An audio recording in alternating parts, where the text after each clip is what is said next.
আসসালামু আলাইকুম। প্রিয় দর্শক, আপনারা দেখছেন দৈনিক প্রদীপ শিকা ইউটিউব চ্যানেল।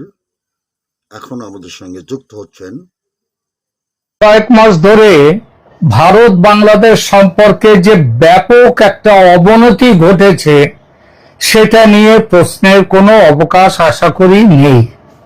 শেখ হাসিনার পতনের পর মোহাম্মদ ইউনূসের নেতৃত্বে যে অন্তর্বর্তী সরকার আসে বাংলাদেশে, তার 18 মাসে দুদেশের সরকারের মধ্যে সম্পর্ক এতটাই খারাপ হয়েছিল যে তখন থেকেই জল্পনা চলছিল দুদেশের মধ্যে সম্পর্কের এই অবনতির ফলে সামরিক সংঘর্ষ হয়তো বেঁধে যাবে, এবং সেটা বেঁধে যাওয়া মনে হচ্ছিল একটা সময়ের অপেক্ষা। আপনাদের অনেকের হয়তো মনে আছে যে ভারত বাংলাদেশ থেকে হাই কমিশনের কর্মচারীদের পরিবার পর্যন্ত দেশে ফিরিয়ে এনেছিল। এই ব্যবস্থা অভূতপূর্ব। পাকিস্তান থেকে পর্যন্ত যুদ্ধের সময় হাই কমিশনের কর্মচারীদের স্ত্রীদের পাকিস্তান থেকে দেশে ফেরানো হয়নি, তাদের ছেলে মেয়েদের ফিরিয়ে নিয়ে আসা হয়েছিল, কিংবা বাবা মা তাদের, কিন্তু তাদের স্ত্রীদের ফেরানো হয়নি। কিন্তু বাংলাদেশে সেটাই করা হয়েছিল। এমনকি হাই কমিশনের যারা কর্মী তাদের স্ত্রীদের পর্যন্ত দেশে ফিরে আসার নির্দেশ দেওয়া হয়েছিল, তারা ফিরেও এসেছিলেন। এবং তখন মনে হচ্ছিল যুদ্ধ বুঝি বা লেগে গেল। সেটা একেবারে ইউনূস সরকারের শেষ দিকে, কিন্তু যুদ্ধ লাগেনি। কারণ বাংলাদেশে নির্বাচন হলো, তারেক রহমানের নেতৃত্বে বিএনপি সরকার প্রতিষ্ঠিত হলো বিপুল সংখ্যাগরিষ্ঠতা নিয়ে। বিএনপি এবং তারেক রহমানের সঙ্গে তাদের সরকারের সঙ্গে সম্পর্ক উন্নয়নের চেষ্টা যে ভারত খুব সিরিয়াসলি করছিল এবং করেছিল, তার বড় প্রমাণ বেগম জিয়ার শেষকৃত্যে ভারতের পররাষ্ট্রমন্ত্রী জয়শঙ্করের যোগদান। আপনাদের অনেকে হয়তো এটা জানেন না যে খালেদা জিয়া তার জীবনের শেষ দিকে যখন হাসপাতালে ছিলেন, তখন ভারতের তরফ থেকে আমন্ত্রণ দেওয়া হয়েছিল বাংলাদেশ সরকারের কাছে যে বেগম জিয়াকে ভারতে পাঠানো সম্ভব হলে, ভারতে যদি বলা হয় পাঠানো হবে, ভারত তার চিকিৎসার ব্যবস্থা, তাকে নিয়ে আসবে ভারতে, তার চিকিৎসার ব্যবস্থা করবে, কথাও ভারত বলেছিল। তো যাই হোক, বেগম জিয়া যখন মারা গেলেন, তার শেষকৃত্যে ভারতের পররাষ্ট্রমন্ত্রী জয়শঙ্করের যোগদান হলো। তারেক রহমানের হাতে প্রধানমন্ত্রী মোদীর ব্যক্তিগত শোক বার্তাও পৌঁছে দিয়েছিলেন জয়শঙ্কর। এরপর নির্বাচনে তারেকের জয়ের সবার আগে মোদীর অভিনন্দন বার্তা পৌঁছে গিয়েছিল তারেক রহমানের কাছে। তারেকের শপথ গ্রহণ অনুষ্ঠানে ভারতের লোকসভার স্পিকার ওম বিড়লা ব্যক্তিগতভাবে উপস্থিত ছিলেন এবং তারেকের হাতে মোদীর একটি ব্যক্তিগত আমন্ত্রণ ওম বিড়লা পৌঁছে দিয়েছিলেন। সেখানে যত শীঘ্র সম্ভব তারেক রহমানকে সপরিবারে ভারত সফরে আসার নিমন্ত্রণ জানিয়েছিলেন প্রধানমন্ত্রী নরেন্দ্র মোদী।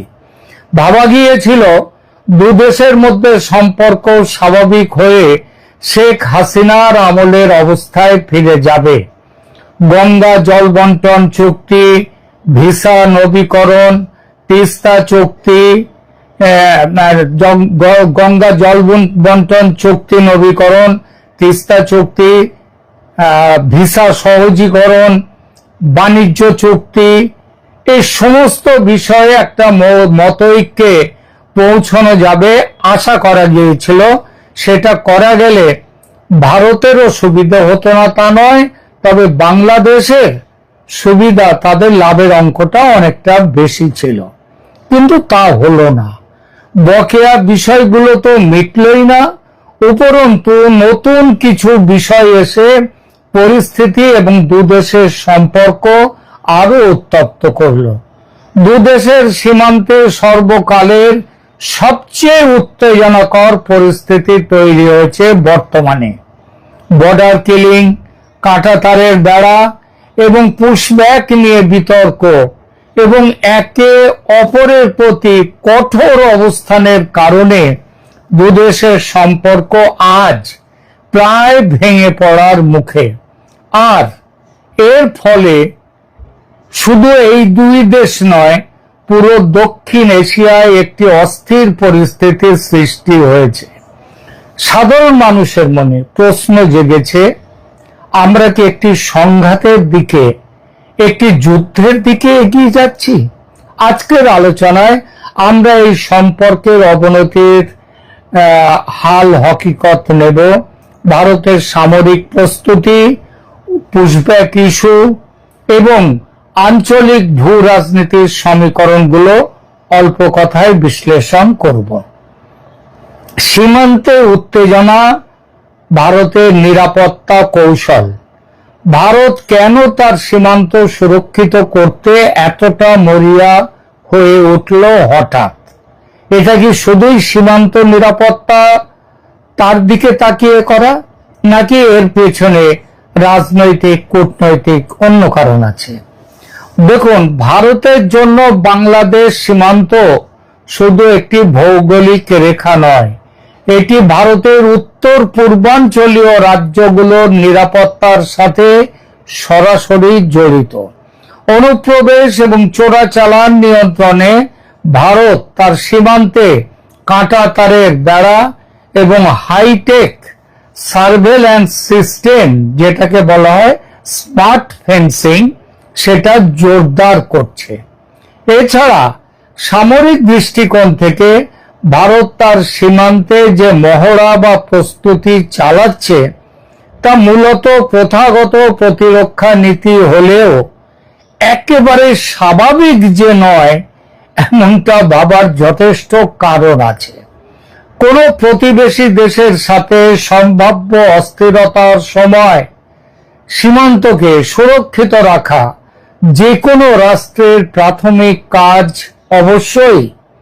তাহলেও ভারত যেরকম ব্যাপকভাবে সীমান্তবর্তী সামরিক ঘাঁটিগুলিতে যুদ্ধাস্ত্র সেনা সমাবেশ করছে, যেভাবে তিনটি নতুন ঘাঁটি নির্মাণ করেছে, সেটা সাধারণ সীমান্ত সুরক্ষা বলা যাবে কিনা এ নিয়ে প্রশ্নের যথেষ্ট অবকাশ আছে।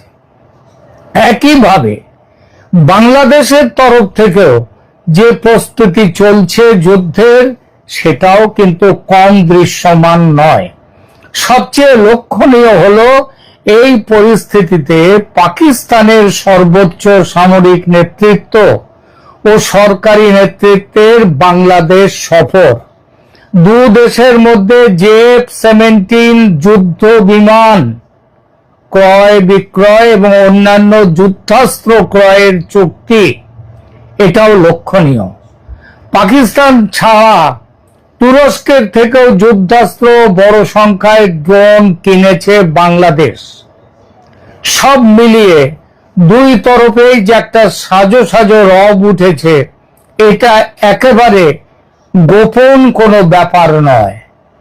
তবে এটাও ঠিক, বারুদ থাকলেই যে বিস্ফোরণ হয় তা নয়।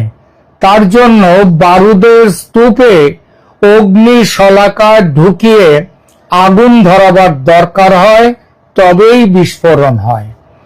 সেই অগ্নিশলাকা হয়ে এসেছে সীমান্তে ভারতের বেড়া তৈরি, বেড়া নির্মাণ এবং ভারত থেকে বিরাট সংখ্যক বাংলাদেশি যারা অবৈধভাবে ভারতে ছিল তাদের বাংলাদেশে ফেরত পাঠানো, যাকে বলা হয় পুশব্যাক বা পুশ ইন। বাংলাদেশ এর বিরোধিতা করছে তীব্রভাবে। তারা বর্ডার ফেন্সিং এর বিরোধিতা করছে। 150 গজের মধ্যে কোনো স্থায়ী নির্মাণ করা যাবে না এই বলে, যদিও 2011 সালের প্রোটোকল এবং 2015 সালের যে ল্যান্ড বাউন্ডারি এগ্রিমেন্ট আছে ভারত বাংলাদেশের মধ্যে, সেখানে 150 গজের কোনো কথা নেই। তো বাংলাদেশ এই যে বিরোধিতাটা করছে সেটা তীব্রভাবে করছে। এমনকি পুশিং নিয়েও বাংলাদেশ বিরোধিতা করছে। সমস্যা মেটাতে নয়াদিল্লিতে দুদেশের সীমান্ত রক্ষী বাহিনীর মহাপরিচালকদের মধ্যে 8 থেকে 11 জুন ম্যারাথন বৈঠক হলো। সেই বৈঠকের ফলাফল আমি আগেই প্রতিবেদনে জানিয়েছি আপনাদের, একাধিক প্রতিবেদনে, যে ফলাফল শূন্য। এক ফোঁটা সমাধান সূত্র আসেনি। দুই পক্ষই নিজেদের অবস্থানে অনড় রয়েছে। প্রথমে দেখি বাংলাদেশ কেন অনমনীয় সেই ব্যাপারটা। বাংলাদেশের ক্ষেত্রে ফেন্সিং ও পুশব্যাক ইস্যু শেষ পর্যন্ত জাতীয় মর্যাদার প্রশ্নে পরিণত হয়েছে। বাংলাদেশ চায় না তার নাগরিকদের জোরপূর্বক ভারত থেকে পুশব্যাক করা হোক। এটি মানবিক অধিকার এবং আন্তর্জাতিক আইনের লঙ্ঘন হিসেবে গণ্য করছে তারা কিন্তু একবারও বলছে না মুখ ফুটে যে বাংলাদেশের অধিবাসীরা অবৈধভাবে ভারতে নেই এবং তাদেরকে ফেরত পাঠানো হচ্ছে, যাদের তারা বাংলাদেশেরই মানুষ নয়, এ কথা কিন্তু একবারও বলছে না বাংলাদেশ। কিন্তু তারা বলছে যেভাবে ফেরত পাঠানো হচ্ছে এটা আন্তর্জাতিক আইনসম্মত নয়। মানে ব্যাপারটা দাঁড়াচ্ছে তারা বাংলাদেশের মানুষ অবৈধভাবে ভারতে আছে, কিন্তু তাদের যেভাবে ফেরত পাঠানো হচ্ছে ওটা বৈধ পথ নয়, ওটা আন্তর্জাতিক স্বীকৃত যে পথ সেই পথ নয়। বাংলাদেশ সরকারের অনমনীয়তার কারণ হলো দেশের অভ্যন্তরীণ জনমতকেও গুরুত্ব দেয়া। সেই সঙ্গে পুশব্যাকের বিরোধিতা না করলে মেনে নিতে হয় যে তার দেশের একটা বিরাট সংখ্যক মানুষ অবৈধভাবে ভারতে গেছে ও সেখানে থাকছে। এটা একটা রাষ্ট্র হিসেবে তাদের কাছে লজ্জা ও অপমানের বিষয় যে তারা দেশের মানুষকে খেতে পড়তে দিতে পারছে না বলে তারা বাংলাদেশের মানুষ ভারতে চলে আসছে অবৈধভাবে। এই জন্যই তারা মানতে চাইছে না যে বাংলাদেশিরা বিপুল সংখ্যায় অবৈধভাবে ভারতে আছে। এই বিরাট সংখ্যক মানুষ আবার ফিরে এলে তাদের দেশে একটি তীব্র অর্থনৈতিক সমস্যা তৈরি করবে, সেটা তো বলাই বাহুল্য। তো এটা একটা কারণ। এছাড়া আছে দেশের অভ্যন্তরীণ রাজনীতি, সীমান্তে কঠোর অবস্থান। অনেক সময় অভ্যন্তরীণ রাজনৈতিক স্থিতিশীলতা এবং জাতীয়তাবাদকে উস্কে দেওয়ার জন্য ব্যবহৃত হয়।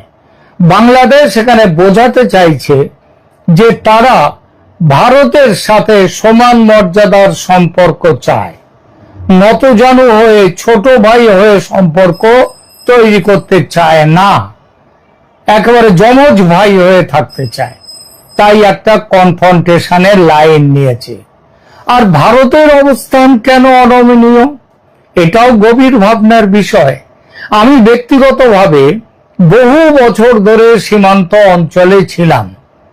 পাকিস্তান আমলে চুরি চামারি করে স্মাগলিং হতো, সেটাও ব্যাপক আকারে ছিল না, কারণ পূর্ব পাকিস্তানের সঙ্গে সীমান্তে দুতরফেই, মানে পূর্ব পাকিস্তান তরফ এবং ভারতের তরফ দুদিকেই কড়া পাহারা ছিল।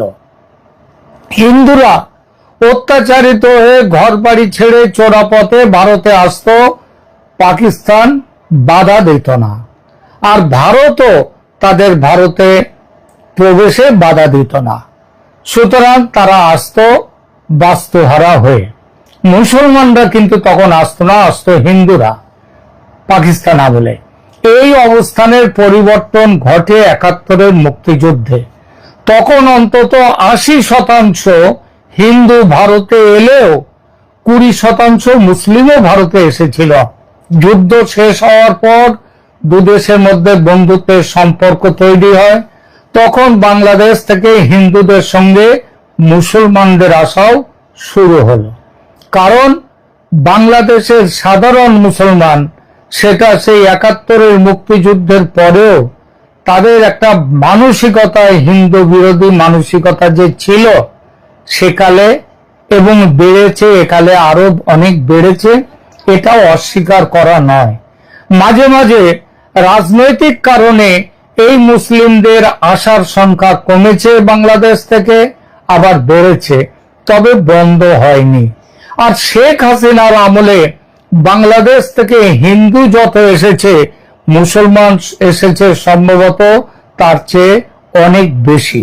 তার কারণ শেখ হাসিনার আমলে হিন্দুদের একটা অন্তত, হ্যাঁ, এখানে যে কোনো ব্যতিক্রম ছিল না তা নয়, ব্যতিক্রম ছিল, যথেষ্ট পরিমাণেই ছিল, তাহলেও হিন্দুদের একটা সুরক্ষার ব্যবস্থা ছিল। কারণটা, আর মুসলমান এসেছে, যে যারা বাংলাদেশ থেকে ভারতে এসছে, তারা এসছে অর্থনৈতিক কারণে। কারণ বাংলাদেশে তো তাদের জন্য অন্য কোনো ধর্মীয় কোনো কারণ ছিল না। সুতরাং এই কারণগুলো আর ভেঙে বলার দরকার নেই, আপনারা বুঝেন। এবার দেখা যাক ভারত বাংলাদেশ সম্পর্কের, হ্যাঁ, তারপরে যে কথাটা আসছে, যে তাহলে ভারতে তো এতদিন এসেছে তারা, ভারত আপত্তি করেনি, আজকে তাহলে কেন আপত্তি করছে? এর পেছনে অনেক রকম কারণ আছে। কারণ সবচেয়ে বড় যে কারণ, সেটা আমার মনে হয় যে বাংলাদেশের সরকার গত দু বছর ধরে যে সরকার এসছে, দুটো সরকার এসছে, তাদের মধ্যে চরম ভারত বিরোধিতা। ইউনূস সরকারের ভারত বিরোধিতাটা প্রকাশ্য ছিল, আর তারেক রহমানের ভারত বিরোধিতা একটা ওই আড়াল রেখে করা হচ্ছে, কিন্তু বিরোধিতা চূড়ান্ত। ভারত তার জন্যেই বাংলাদেশের সাথে এখন একটা বাংলাদেশিদের ফেরত পাঠাবার ব্যবস্থা করেছে। এছাড়া দেশের মধ্যে ভারতেরও অভ্যন্তরীণ রাজনৈতিক কারণ আছে। এবার দেখা যাক ভারত বাংলাদেশ সম্পর্কের অবনতির পেছনে আঞ্চলিক ভূ রাজনীতি, মানে চীন, তুরস্ক, পাকিস্তান, এদের কি ভূমিকা। অনেকেই বলছেন বাংলাদেশ চীন, তুরস্ক বা পাকিস্তানের সাথে মিলে ভারতের বিরুদ্ধে জোট করছে, এবং বাংলাদেশের যে আজকে এই যে যুদ্ধ প্রস্তুতি, নিশ্চয়ই ভারতের পেটের মধ্যে বসে থেকে বাংলাদেশ চীন বা পাকিস্তান বা মায়ানমারের সাথে তাদের সম্পর্ক নিশ্চয়ই যুদ্ধকালীন থাকতে পারে, সামান্য একটু অংশ আছে। কিন্তু মূল প্রশ্ন হচ্ছে বাংলাদেশ যুদ্ধ প্রস্তুতি করছে ভারতের দিকে নজর রেখে। এই যে তার জন্যই পাকিস্তানের সাথে, চীনের সাথে, তুরস্কের সাথে জোট করছে। তো এটা কি সত্যি নাকি ভিত্তিহীন? দেখা যাক, আমরা সেই প্রসঙ্গটাতে আসি। শেখ হাসিনা তার 15 বছরের দীর্ঘ শাসনে চীন, ভারত, এমনকি পাকিস্তানের সঙ্গে সম্পর্কের ক্ষেত্রেও যাকে বলে একটা ব্যালেন্সিং অ্যাক্ট, সেটা ভালোভাবে করে এসেছেন। ভারতের সঙ্গে ভালো সম্পর্ক রেখেছেন, কিন্তু চীনের সঙ্গে বাণিজ্যের সম্পর্ক ভারতের প্রায় 300% বেশি, এটা মনে রাখতে হবে। আবার পাকিস্তানের সঙ্গেও বাংলাদেশের সম্পর্ক যে একেবারে কেটে দিয়েছিলেন শেখ হাসিনা, এমন নয়। কিন্তু হাসিনা জানতেন পাকিস্তানকে একটা দূরত্বে রাখতে হবে, নইলে ভারতের সঙ্গে সম্পর্ক যেমন ভালো থাকবে না, তেমনি বাংলাদেশের জন্মের ইতিহাসের সঙ্গে পাকিস্তানের সম্পর্কটা একটা বৈরী সম্পর্ক। সুতরাং তাদের সাথে সম্পর্ক রেখেছিল শেখ হাসিনার বাংলাদেশ, কিন্তু দূরত্ব রেখে। কিন্তু মোহাম্মদ ইউনূস এবং তারেকের সরকার এই ব্যালেন্সিং একটা জানে না, আর তার জন্যই ভারতকে দূরে যেতে বাধ্য করেছে। এর সঙ্গে যুক্ত হয়েছে বাংলাদেশে মৌলবাদী রাজনীতি ও মৌলবাদীদের দাপাদাপি। এই দেখুন না, বাংলাদেশে নবনিযুক্ত ভারতের হাই কমিশনার দীনেশ ত্রিবেদী বাংলাদেশে পা দিয়ে তার প্রথম বক্তব্যে খুব আন্তরিকতার সঙ্গে বাংলাদেশের 20 কোটি নাগরিক আর ভারতের 140 কোটি মানুষ, এই মোট 160 কোটি মানুষের একাত্মতা নিয়ে কথা বলেছেন। অথচ এই নিরীহ কথাটিতে তীব্র আপত্তি জানিয়ে জামাত এই বক্তব্যের ব্যাখ্যা দাবি করেছে যে তাদের মধ্যে ভয়, যে বোধহয় 160 কোটি, মানে তাহলে বাংলাদেশকে কি ভারত দখল করে নেবে, একেই বলে ইনফিরিয়রিটি কমপ্লেক্স। যুদ্ধের আবহ যে তৈরি হয়েছে তা এই একটি মন্তব্য থেকে জামাতের সেটা বোঝা যায়। একটি সুস্থ মানুষ নিশ্চিতভাবেই বিশ্বাস করে যে বাংলাদেশ ভারত থেকে সামরিকভাবে কোন সংঘাতের পথে যাওয়ার মতো বোকামি করবে না, কারণ ভারতের সাথে তাদের বিশাল অর্থনৈতিক এবং ভৌগোলিক নির্ভরতা রয়েছে। তাদের অবস্থানের ফারাক আছে অর্থনৈতিক দিকে, ভৌগোলিক দিকে, সামরিক দিকে, সব দিকে। আর যুদ্ধ বাঁধলে চীন বা তুরস্ক সরাসরি বাংলাদেশের পাশে এসে দাঁড়িয়ে যাবে যুদ্ধ করতে, এমন বিশ্বাস শুধু পাগলরাই করতে পারে। তেমন সময় এলে পাকিস্তানও দেখবেন বাংলাদেশের পাশে দাঁড়াবে না। প্রথমত ভৌগোলিক অবস্থানগত বাধা, এবং দ্বিতীয়ত পাকিস্তানের একটা ঐতিহাসিক বাঙালি বিরোধী মানসিকতা, যেটা সেই গত শতাব্দীর 60-এর দশক থেকে দেখা গেছে। 71-এ পাকিস্তানিরা বাঙালিদের তাদের চেয়ে ইতর শ্রেণীর মানুষ, খারাপ শ্রেণীর মানুষ মনে করত, আজও তাই মনে করে। তারা চায় বাংলাদেশের ধ্বংস ঘটিয়ে 71-এর অপমানের শোধ তুলতে। তারা সেটাই করছে ও করবে, তবে বাংলাদেশের বন্ধু সেজে করছে। মহাভারতের শকুনির ভূমিকা মনে রাখবেন এক্ষেত্রে। অবিশ্বাসের দেয়াল, গত 2 বছরে রাজনৈতিক পট পরিবর্তন, নদী জলের হিস্সা নিয়ে মতপার্থক্য, বাংলাদেশের শাসকদের অপরিণামদর্শী মন্তব্য, ভারত বিরোধী বক্তব্য, ভারতের উত্তর পূর্ব রাজ্যগুলোকে ভারত থেকে বিচ্ছিন্ন করার বক্তব্য, পশ্চিমবঙ্গকে নিয়ে একটি ইসলামিক বাংলাদেশ গঠনের বক্তব্য, এইসব বক্তব্য সামনাসামনি হয়েছে। এছাড়া সীমান্ত হত্যা, সীমান্ত ফেন্সিং, পুশব্যাকের মতো ঘটনাগুলো দু দেশের মধ্যে তীব্র বিরোধ সৃষ্টি করেছে।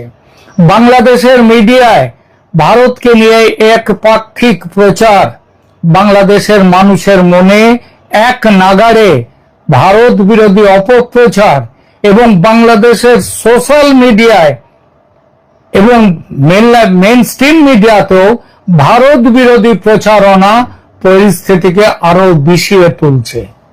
সবচেয়ে বড় সমস্যা হলো উচ্চ পর্যায়ের কূটনৈতিক যোগাযোগের অভাব, যার জন্য সমস্যা কমার বদলে ক্রমশ বাড়ছে। যখন দু দেশের মধ্যে আলোচনা বন্ধ হয়ে যায়, তখন গুজব এবং অবিশ্বাস কূটনীতির জায়গা দখল করে নেয়। তারেক রহমানের উচিত অকারণ সংঘাতের রাস্তা ছেড়ে আলোচনায় বসা এবং অনতি বিলম্বে। কিন্তু চীন পাকিস্তানের প্রত্যক্ষ চাপে এবং আমেরিকার পরোক্ষ চাপে বাংলাদেশ বন্ধুত্ব সহযোগিতার পথ ছেড়ে সংঘাতের পথ নিয়েছে ভারতের বিরুদ্ধে। আর এই পথ যদি শেষ পর্যন্ত যুদ্ধের দরজায় গিয়ে পৌঁছয়, সেটা খুব একটা অস্বাভাবিক মনে হয় না। পরিশেষে বলতে হয়, যুদ্ধের সম্ভাবনা বাস্তব।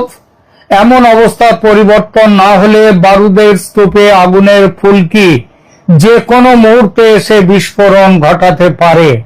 আর বিস্ফোরণ হলে পরিণতি যে ভয়ঙ্কর সেটা বলতে হবে না।